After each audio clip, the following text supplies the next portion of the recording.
श्रीमन्नारायण नारायण हरि हरि ओम। श्रीमन्नारायण नारायण हरि हरि ओम। श्रीमन्नारायण नारायण हरि हरि ओम। श्रीमन्नारायण नारायण हरि हरि ओम। हे श्रीमन्नारायण नारायण हरि हरि ओम। तब इस प्रकार से भगवान कृष्ण सुदामा के साथ बचपन की सब यादें करके उनको सुख दिया और सुदामा भी ओत-प्रोत हो गए भगवान की भक्ति में कि हमारे कितने अच्छे समय है कि मैं भगवान का सानिध्य पाया। इस प्रकार से भगवान से वो विदा मांगे कि तुम्हारी भाभी मेरा इंतज़ार कर रही थी, तब वो चलने लगे तो प्रत्यक्ष रूप में भगवान ने उनको कुछ नहीं दिया। हालांकि इस बात का उनको थोड़ा अंदर से खिन्न हो गए थे कि बताइए मैं कुछ मांगने आया तो खाली हाथ जा रहा हूँ। लेकिन भगवान के साथ जो क्षण व्यतीत हुआ था उसको याद करते करते सुदामा जी अपने नगरी पहुँच गए। अपने गांव में देखे जहाँ उनका झोपड़ा था वहाँ झोपड़ा नहीं दिखाई दे रहा है, तो वहाँ तो महल खड़ा हुआ है। तो बोले क्या मैं भगवान की भक्ति में इतना प्रोत था कि घूम के फिर उन्हीं की नगरी द्वारिका तो नहीं पहुँच गया। तो फिर इधर उधर देखे दाएं बाएं कि बोले नहीं तो मेरा ही गांव है। तो देखे सामने महल मेला झोपड़ा नहीं है कि किसका है, ये विचार कर रहे थे। तभी महल से देव जैसे पुरुष उनकी पत्नी सुशीला स्वागत करने के लिए आए। भगवान की लीला को समझ नहीं पाए, सुदामा का स्वागत हुआ और समझ गए कि हमारे कृष्ण हमारे पर कृपा किया है।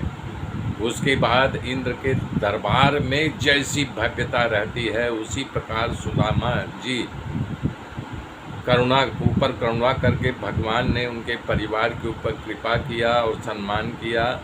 ये प्रसंग जो सुनेगा और सुनाएगा उस पर भगवान अति प्रसन्न होंगे। उसके प्रति भगवान के प्रति उनकी श्रद्धा बढ़ जाएगी। ब्राह्मणों के चरणों में भगवान दिखाना चाह रहे हैं कि हमेशा नतमस्तक रहना चाहिए, ब्राह्मण की सेवा करना चाहिए और जो दृढ़ भाव होगा वो सारे पाप के बंधनों से छूट जाएगा। सुखदेव जी कह रहे हैं इस प्रकार से बलराम और सुखदेव जी सुखपूर्वक द्वारका में निवास करते थे। तभी सूर्य ग्रहण लगा तो भगवान और बलदेव की यज्ञ करने की इच्छा हुई। तब जहाँ परशुराम भी जहाँ क्षत्रियों को मारने के लिए प्रायश्चित में यज्ञ किया था, संयंत पंचक तीर्थ उस तीर्थ का नाम है, संयंत पंचक तीर्थ। कुरुक्षेत्र गया जिसको बोलते हैं, कुरुक्षेत्र तीर्थ भूमि। उस समय दोनों वहाँ पहुँच गए यज्ञ करने के लिए। बहुत सारे नरवीरों, यदुवंशियों, हितैषी तथा द्वेषी सब वहाँ आए। यादवों ने विपुल संपत्ति लेकर के यज्ञ करने के लिए वहाँ गए थे। इस प्रकार से भारत के कोने कोने से दूर दूर से लोग इस यज्ञ को देखने के लिए आए थे।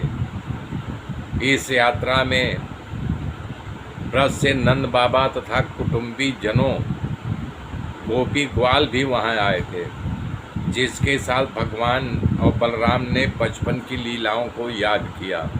कुंता जी भी वहाँ आई थी, अपने मायका के परिवार जनों को देख करके खूब हर्षित हो गई, खूब आनंदित हो गई।